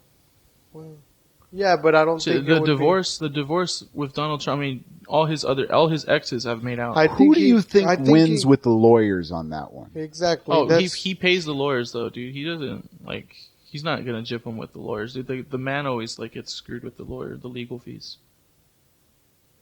But it's Donald Trump that you're talking about. Yeah, I know. There are ways to screw up that situation. Yeah. Like as soon as she goes, I want a divorce, you can go, okay. And have also that taken care of. Correct me if I'm wrong. Where were you, dude, when I was getting divorced, bro? I could have known of these ways, bro. Well, Sean, I haven't gotten divorced. If you wanna, yeah, dude, let's hope Freddy follow through his divorce. Well, I mean, I'm not gonna talk about this on camera, but I'm saying, if you know some shit, I need to know. You know what I'm saying? That's all the fuck I'm saying. So, moving along. Yeah. With the bitches and the hoes, I'm just saying. Don't involve lawyers unless you have to. Exactly. But I'm also saying. I thought we were talking about first ladies. Oh, but then we started talking about. She said this gold digging hoe. Ah, yes. You know who my favorite first lady was, dude? You have a favorite? I have a favorite. I like them all, but Betty Ford. You say Nancy Reagan? Oh, okay. No, Betty Ford, bro. Ford. Okay. Betty Ford. Bro. Betty Ford. Yep. I knew you were gonna say Betty Ford. So I don't remember Betty what Ford up there looking like Betty Crocker. Okay, sure. I was gonna say that. I used to. There was this comic that had this great joke. I think I just remember the punchline about he was talking about the. He was talking about the Betty Ford Center, about how people were trying to prop up Betty Ford as such a great person and stuff. Right. By the way, people, I'm not saying that she wasn't. I'm not even trying to shit on her. I'm just talking about the joke that they were trying to prop her up as she was a great person or whatever. And then he said, But this is how America gauges how you being a great person. They called the center after her, the Betty Ford Center, a rehab and recovery center, after her. And I mean, you know how big of a fucking alcoholic you gotta be to have a center be named after you? They must have been like, well, Betty, we were gonna call it Johnny Walker, but I mean, you know what I'm saying? I think this shit fits you best. I'm butchering the joke, but that was kind of the punchline or whatever. Yeah. Hey, man. But I will say this. To me, I mean, that's your favorite lady. Yeah. But to me, what I will say about Betty Ford, and I will go on record and say this, she's not my favorite first lady, but I will say Betty Ford was one of the most gangsterish first ladies. Fuck yeah, dude. I will say that. And she liked to party, bro. Yeah, bro. You know damn well she likes to party. Yeah, you know. So president was doing coke. So if she was at the party, who has the cocaine? Exactly, bro. The president's not doing it, but the first lady sure is. Word. And then we got Nancy fucking Reagan. Yeah. Well, yeah, after that, dude. I think she got pissed because of, like, all the coke trails that were in the house. Exactly. No. And not only that, but what did they Maybe do? like a couple of weed roaches here and there. And then they opened the floodgates of drugs into America. Yeah. But that's another story for another podcast. I don't recall signing those papers. That's a good impersonation, dude. Oh, Reagan's easy, man. Yeah, man. I can't do Reagan. I could do like a stereotypical Mexican voice. But we never had a Mexican president. We had Obama and Clinton. That was close. No, dude, that wasn't close. Yeah, bro. that was close. I think we've had two presidents who, for sure, could speak fluent Spanish, and that was Teddy Roosevelt and George W. Bush. And Teddy only learned it so he could talk shit. Gangster. Pretty much. Bro, Teddy Roosevelt. Yeah, let's be honest. Like, a lot wrong with Roosevelt. A lot wrong with Roosevelt. Bro, he was such an eccentric, bro. As an icon. Yeah, bro. He, like, oh, man, the shit that he did, bro. Like, really, like, as a president, bro, you're gonna mount a horse, go into, like dressed as, like, a cavalryman, just to, like, go, like, didn't he do that in Panama?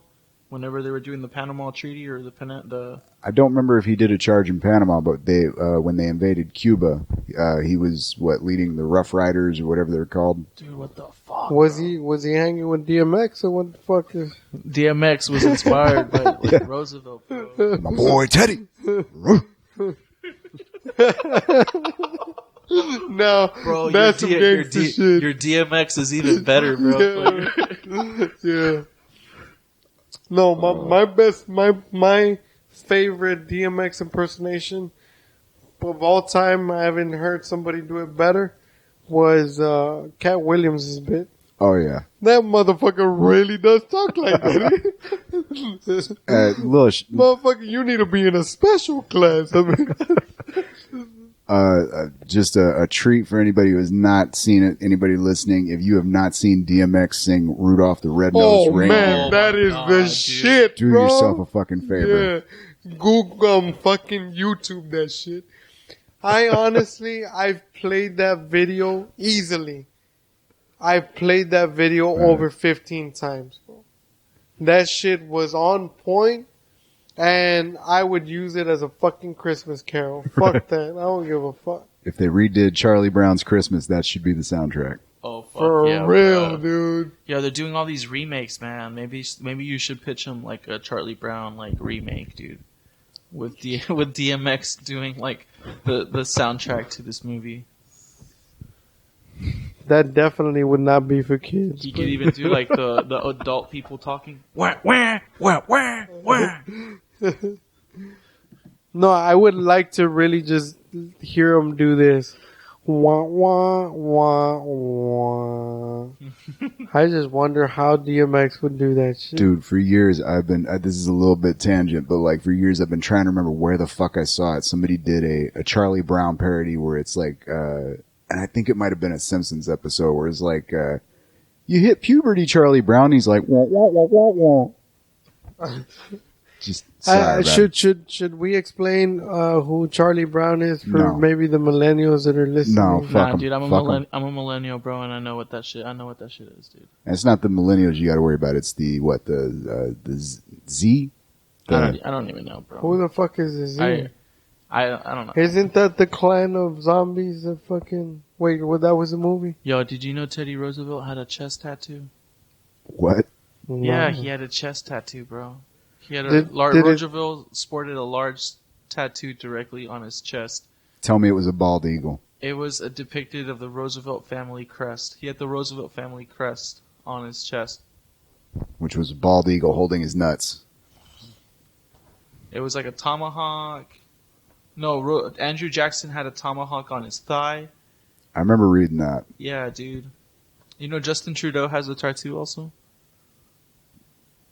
Also, all right, now I'm going to choke that back a little bit. I don't think he's a very useful politician. I think Canada has suffered greatly due to some choices made under his administration. You want to talk about a couple? Huh? You want to talk about a couple? No, because they legalized weed and he didn't fight it, so I'm cool.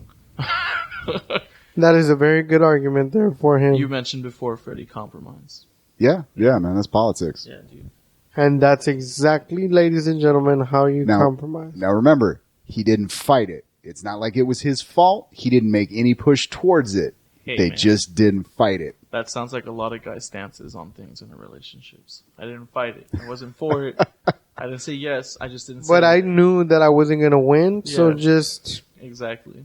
Choosing his battles. This guy, he's going places. For real. He really is going places. Yeah, did you see the way Melania Trump was looking at him whenever he went to go visit him that one time?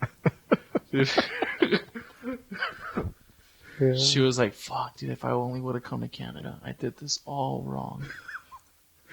Oh, shit. And then there's that meme where they both lock eyes, and the meme went viral where they put, and this is exactly how World War III is going to start. And they're both locked eyes on each other and shit. Yeah. Dude, and it was... You know that's a conversation that has gone on in the Trump household. If you ever cheat on me, we've got a contract. I mean, he's prepared. You could fuck anybody in out there, but if you fuck Justin Trudeau, that's it. It's the end. That definitely is. Don't lie to me, Melania. Do you think his hair is nicer? Like, who was the comedian? There was a comedian that posted something on Twitter when Trump was being adamant about Barack posting or showing his birth certificate. Right. He was like, I want to see his birth certificate. And some comedian said, this dude is so obsessed with seeing Obama's birth certificate. Motherfucker, well, I want to see the receipt to your hairpiece. Can we see that shit? I mean, oh man. But I just, and this is kind of off subject, but I do want to say I do want to throw this out there. No matter what politician and what president has been your favorite or which one you support or what party you support, I hope that no matter why you support them, you at least understand and know for a fact that every single politician is crooked as fuck. Yes. There's not one firm, direct, straight politician out there. And I also want to add that you need to understand that every single politician, 90% of the time, and I don't think I'm being too high about it, 80 to 90% of the time, they're in it for themselves. Oh, for sure, bro. I mean, because naturally, everyone is in it for themselves, bro. To put just hopefully a positive spin on this, I will go along with the statement they're all crooked, but I believe the crookedness can also come in the form that you're talking about a human being who thinks that they can stand up in front of 350 million people and convince them that they're right. Yeah. Do you know what kind of fucking... Dude, we get on stage and try to tell people that we're funny. This motherfucker wants to get... Whoever this is wants to get in front of 350 million people and convince them that he knows what the fuck is, her, whatever, knows what the fuck is going on. The kind of conceit that takes is through the roof. Unfathomable. Yeah. And you've never done enough cocaine to be that fucking confident. And the fact that some of the dumbest people in the world achieve that goal is even more so. It's like mind blowing. But again, like the famous saying that they say, at the end of the day, it's all politics. It's all politics and money. That's what the fuck that is. I think of it like this, man. You either have politics or you have war. Politics. Or you have both. Bro, but how do you feel about, like, since... War is what happened when politics breaks down, but whatever. Since we've been a country, bro, we've been in, like, how many conflicts over our history? We haven't had one period where we're like, at peace. chill, dude. I think there was about maybe 18 months in, like, the early 1800s where we were not at war with somebody. Yeah, and you know why we've always been at war since the beginning of time? And this is the part where both of you are going to disagree with me. Because fuck the haters. Yeah, that too. Okay. But both of you will disagree when I say that it's because of money and power. Yeah. But money being number one. Well, okay, to go back to the statement about, like, politics or war, we've had, thankfully, one civil war. Like, and it was the dirtiest fucking, like... And I think, honestly, man, and I'm not trying, again, people understand me. I'm not trying to shit on anybody. Be happy, whatever makes you happy. But I honestly do feel that soon, maybe not in our lifetime, maybe. I think the potential is there, but... But I think there will be another one. And this is going to sound even crazier.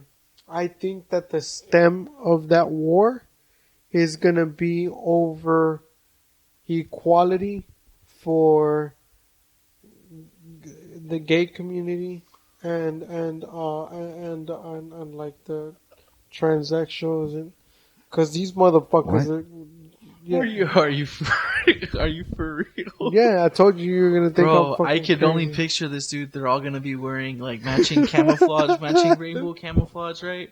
I'm gonna be like, you're gonna respect us, but they'll be violent as fuck. Bro. Yeah, and to humiliate you the most, when they're done with you, they will try to fuck you. But honestly, dude, That's I don't an think assumption. it's gonna. I don't think it's gonna happen. I don't think it's gonna happen. I was, but that'd be funny. I was over at El Rey the other day for the open Okay, mic. I'm gonna work on that. All right, I'm sorry. They were playing that movie Stonewall because it's the 50th anniversary of the Stonewall riots in New York. And I was sitting out front with Shooter and we were talking. He was like, yeah, man, Pride Month. So I figured I'd play Stonewall. And I was like, yeah, man, what people don't seem to realize about that is, like, okay, you can say what you want about, you know, maybe the effeminate nature of, you know, gay men and perhaps the ineffectual nature of, you know, the community. You're still talking about a shitload of pissed off New Yorkers. Yeah. At the end of the day, like, you can throw all your adjectives out the window. A bunch of pissed off New Yorkers. Like, that was only going to go so far, man. Fuck yeah, dude. Hey, man, since we're talking about politics and bullshit, I want to throw a fun fact out there that I found out 4 days ago, or whatever. Yeah. Because I read a lot of stupid shit, too. Aside from the news. Right. Did y'all know that there is like, and maybe you can Google this shit and correct me because I might be a little off, but I think that there is 10 or 15 rats for every New Yorker in New York. That sounds about like a number I'd heard before, but...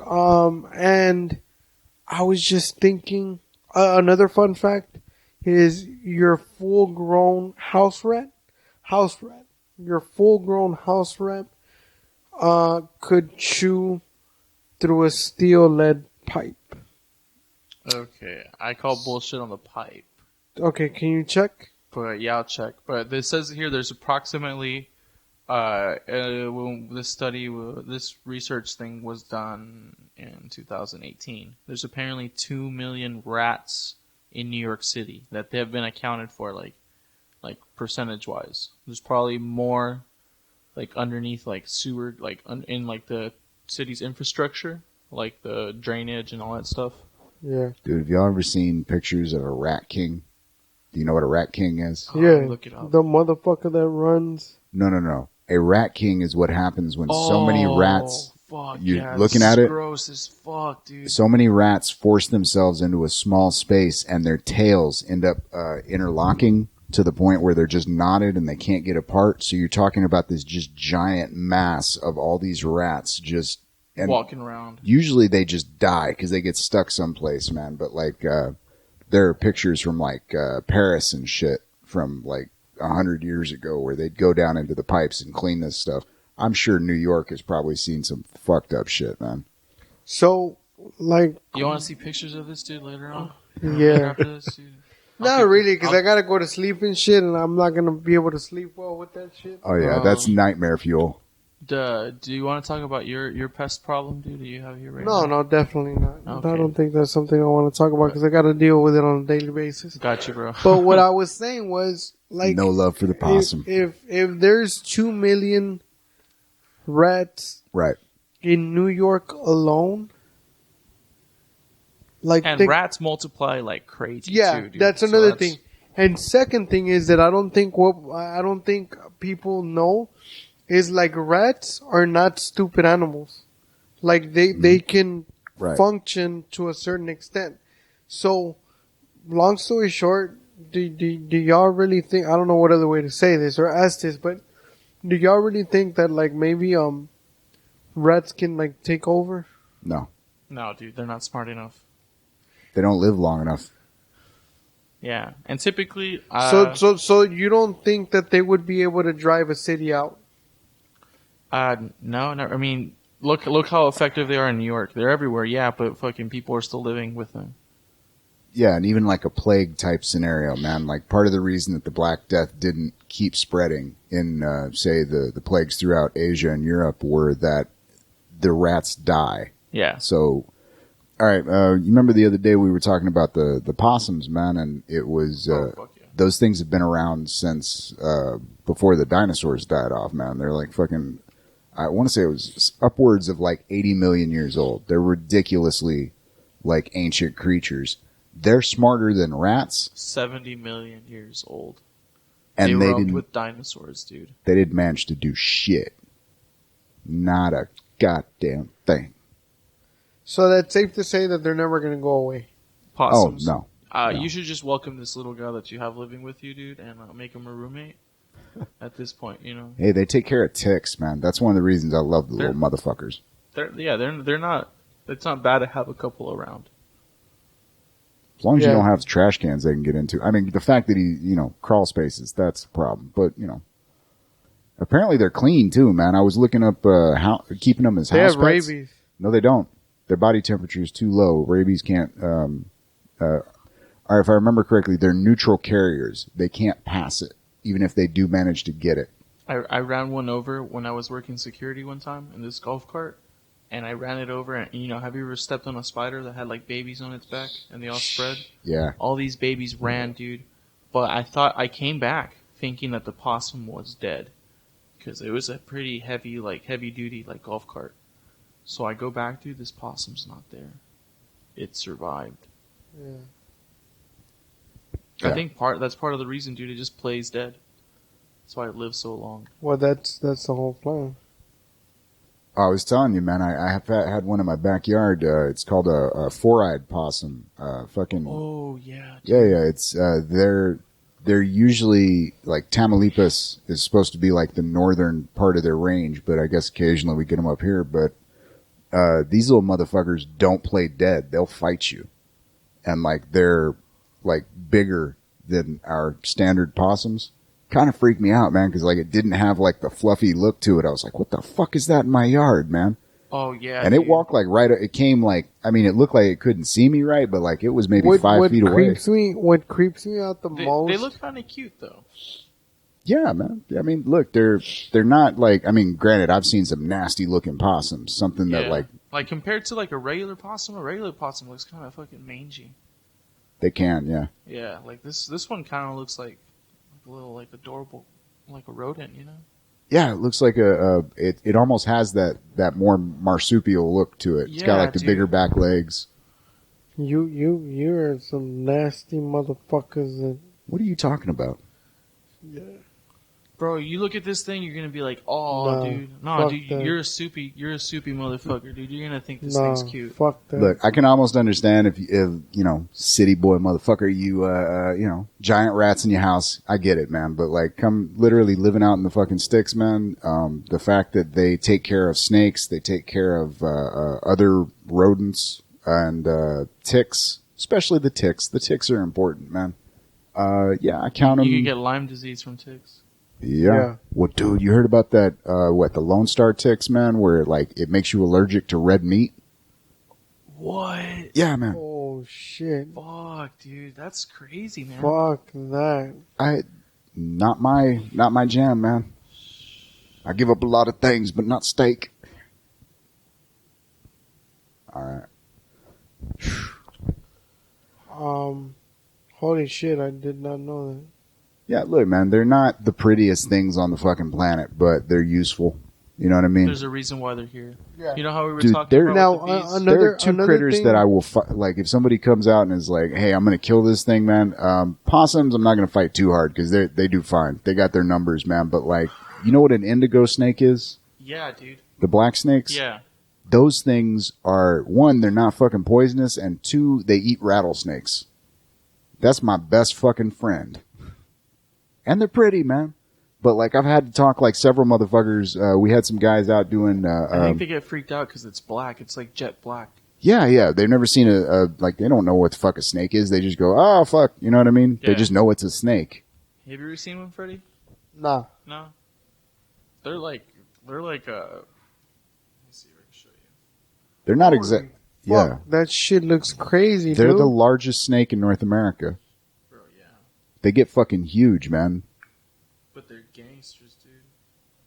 Yeah. And it's not poisonous at all? No, you don't want them to bite you though. They got nasty. They got the back curving teeth, so they'll take a fucking chunk out of you. But they're not hostile, or they're not usually aggressive. But yeah, they're big motherfuckers, dude. You see them crossing the road, and they'll stretch across like 2 lanes, man. Damn, dude. But yeah, don't be killing indigos and leave the fucking tequachas alone. Motherfuckers good for the environment and shit, Yeah, bro. and they won't give you rabies. Do you think there would be a side effect in the environment? Like the world will like suffer a tremendous like shift in any which way if we got rid of like jungle predators like tigers and panthers? Great question. Well, Especially tigers. possibly, man. How so? Okay, think about this, man. Some of the numbers that like kind of I find interesting about North America were the deer and bison populations after the like the disease coming through, like smallpox and all that stuff, and it ravaged the native populations, and all of a sudden we were like pretty much human beings were the large predator in North America. Like the bears had been kind of killed back. The large cats had all been killed off for the most part, except for like the mountain lions. Like the larger, even wolves had been for the most part kind of pushed back in North America, right? So all of a sudden you get this explosion of fucking the deers and the bison and shit like that. All the stories about like, you know, the Southwest and all that, these large herds of bison just running fucking, you know, across miles and miles of fucking territory. That was because their population had exploded to such an exponential degree that like they would have probably died back without, like intervention and kill off because they would have just devastated the environment. You know what I'm saying? So damn, bro. So the wait, idea that something like I'm still a little puzzled on the tigers. if you get rid of the large predators, there is definitely a possibility of there being an overbalance of Prey. Yeah. But they're still lions. Wait. So you get rid of the tigers, but there's still lions? Yeah, well, jungle predators, like the lions aren't like jungle predators. They're more like prairie land and. My understanding is there are some areas where the lions will creep into the more jungle? forested areas. Yeah. Yeah. I mean, there used to be... You ever seen the Jungle Book, motherfucker? Bro, yeah, I mean I've seen it, dude, but I don't think that's like factual evidence. Really, like, bro? Are you for real, dude? Are you for real? You really think there's a Baloo out there that gets along with little kids like that and doesn't mangle them and like? So you're gonna tell me that was CGI too? Look, man, lions haven't... yeah. Fucking hell, man. I'm sorry, Sean. You're the only smart one here, dude. I'm so sorry. Yeah, it's just have patience, man. I'm sorry, dude. Also, why I'm the only one who hadn't gotten divorced. Boom, boom, dropping that shit. I need some sunscreen. And some aloe vera, motherfucker. What time are we at, man? We're about 3 minutes shy of the 2-hour mark. Beautiful, beautiful. Yeah. And with I can't pronounce the name. What's his fucking name? You know what? Baloo? Freddie's always dropping these last minute questions, man. I want to know. I'm going to drop one on y'all, man. Oh, shit. What bit of, uselessness are you looking forward to at the moment? Movie, music, fucking, Toy Story 4, homeboy. Toy Story motherfucking 4. Believe me. Yeah. always has it on deck. Fuck yeah, bro. And by the way, I want to start a movement right now for everybody listening. Anybody that's going to go watch the Toy Story 4 movie, I want you to do something for me. Before you do that, get on Twitter, Facebook, whatever social media platform you use. I want you to start a hashtag. We're going to start a hashtag, fuck Andy. So. You just don't like niggas named Andy or what?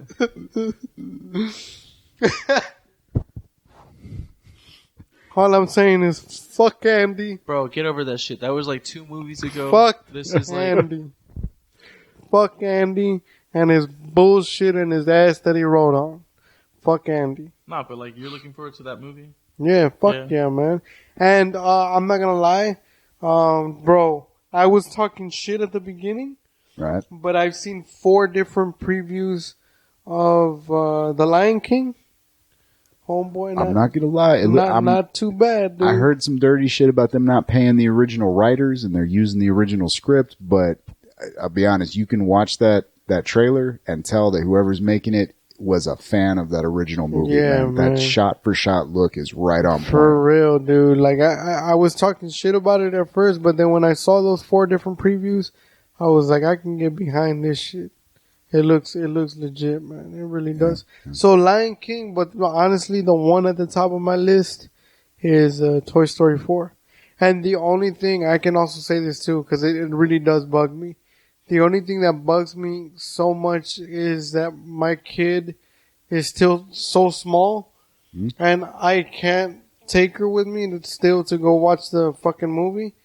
So I'm just gonna, I have a feeling that I'm just gonna look like a creep standing in line to watch a kid's movie. You want to go with me to go watch it? That is even worse. So I'll take my chances alone. If anything, dude, both of us will look creepy together, dude. Like I said, that is even worse. I'll take my chances alone. I think we'll look even better, like if we incorporate maybe a third party, maybe Sean. Okay, look, let's all three. Me into this. let's all three go. We'll make it a Bouncing Brains event, but under one condition. What was that? We all gotta get matching Toy Story 4 shirts. I'm down, dude. Okay. Between us 3 right now, which Toy Story 3 character would you be, bro? And like, give us each a character. What? Yeah. Wait, you're asking me? Yeah, I'm asking you, dude. You're a Toy Story guy. I'm sorry. Where have we gone with this? I would be I forgot his name though. I would be the dog. The dog, really? The Slinky dog? Yeah, man. Because he's crippled, kind of. Which character would you be, Sean? Who would you be? I could see you as a Buzz, bro. Honestly, as like a Buzz Lightyear. How did you know what my secret was? To infinity and beyond. Yeah. Eat these mushrooms. Like, the He's like the only cool toy out of like all the rest of the toys. Hey man, don't sleep on Woody, bro. Bro, Woody can't do shit. Dude. He's floppy as fuck, dude. Are you for real? He's got no laser. He can't fly. Dude, but hey, Woody managed to intimidate the shit out of that little motherfucker Sid in the first movie, man. He's Like, he mad dogged the shit out of that kid. He's the only sheriff in town, homeboy. What other sheriff you know that's gangster like that? Bro, the one that Bob Marley shot. What are you talking about, man? He let his deputy take the bullet. Or the no, he didn't. He did not shoot the deputy. That was one of the lyrics. Yeah, he shot the sheriff. But I did not shoot the deputy. Yeah, but he was getting charged with shooting the deputy. Oh. But he didn't do it. That's the whole point.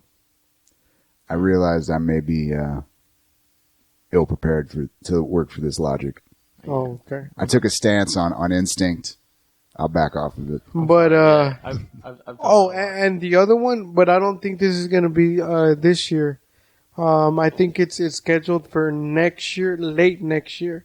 I'm really looking forward to the Wu-Tang biopic. Really? Wow. Didn't even know they were doing that. Yeah, me neither till like about 2 weeks ago. It's still in the works. I mean, but it is gonna. Right on. That shit is gonna be. Oh, dude, I can't wait to see ODB on the screen, dude. Bro, that is good. That shit's gonna be fire, bro. Yeah, that was my favorite Wu-Tang member when I was Really, a kid, bro? ODB? ODB. Really, bro? Yo, he was so raunchy, dude. I was just like, oh, Yo, y'all remember? Oh, y'all remember when he had just signed his deal with I think Capitol Records? Yeah. And this motherfucker, the week after he signed his $1 million deal, I don't know how much he got paid, but he got a big ass check. He got his check from the government because he still hadn't reported like his wages and like I'm making money now. Yeah. And he went to go cash the check that he got from the government, and then right after that he got arrested. And they got that on video. Oh, you for real? Did you ever see? No, that dude. is the most gangster shit, man. You just Fuck became a yeah. millionaire, and he went to go cash his. And his logic behind it, he didn't know why he was getting arrested, and he's like, "I just took it as free money. I mean, who's gonna turn down free money?" It was already set aside for me. I mean, come on. Had my name on it. Yeah. So I'm yeah. looking forward to some books, bro. I bought this book, Diary of an Oxygen Thief, and I'm looking for like a good little space within this weekend to like read that. It's not even like a big book. What is it? It's a book about this guy who like he gets off on like torturing women emotionally, Holy fuck. like pushing them to the verge of like where Some lighthearted fun. yeah, dude, where he's gonna kill themselves. And like the synopsis, it says that like something happens to him that a woman does to him, and it kind of messes him up. And like this is like explained in the book and stuff like that. But it sounds pretty cool. Yeah. Yeah. You ever heard the song Bobby Brown by Frank Zappa? No, dude. Do yourself a favor. I'm not going to repeat the lyrics here. But yeah, it's a similar scenario. Bobby Brown. All right, cool. So we got literature. We got movies. Anything else? No, with all that being sounds said, like I said, Toy Story is at the top of my list. People go watch Toy Story. We're not being sponsored by them. We wish. I think it's Pixar and Disney that makes it. Yeah, Right? Pixar don't know who we are. Yeah, they don't know who the fuck we are. But yeah, do go watch that movie. It's gonna be a bomb ass movie, whether you have a kid or not. Watch it for yourself. And yeah, hashtag fuck Andy. So Poor Andy. other than that, Poor Andy. you know, it's been a chill episode once again. Thank you for sticking with us, all four of you motherfuckers. Wait, y'all, what are you looking forward to, Sean? I'm sorry, we didn't ask Sean. did we? Damn, I thought I was going to get away without answering. This motherfucker was just trying to slick out of it.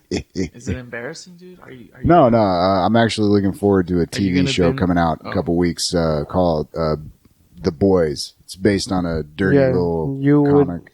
would be attracted to something like The Boys. Go for the easy joke, Freddy. It's I know you have trouble reaching. No, it's a anti-superhero comic book about a CIA hit team that takes out superheroes that go rogue. It's got what's his name from the the Dread movie. I can't, Carl something or other. Anyway, doesn't matter. Looking forward to that. It should be a bunch of dirty, raunchy fun. A lot of sex and violence. Oh, fuck yeah. I see, said the blind man. That's why I'm not over here passing judgment on you with your weird-ass choke fantasy novels. Fuck yeah, dude. Freddy, tell them where you at, brother. Y'all can find me across the board on Facebook, Instagram, and Twitter at Freddy G.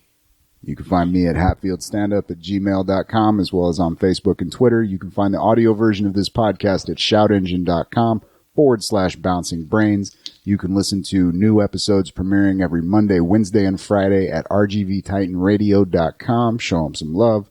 You can get in touch with us at bouncingbrainspodcast@gmail.com as well as Bouncing Brains. Is it Bouncing Brains Podcast on Facebook?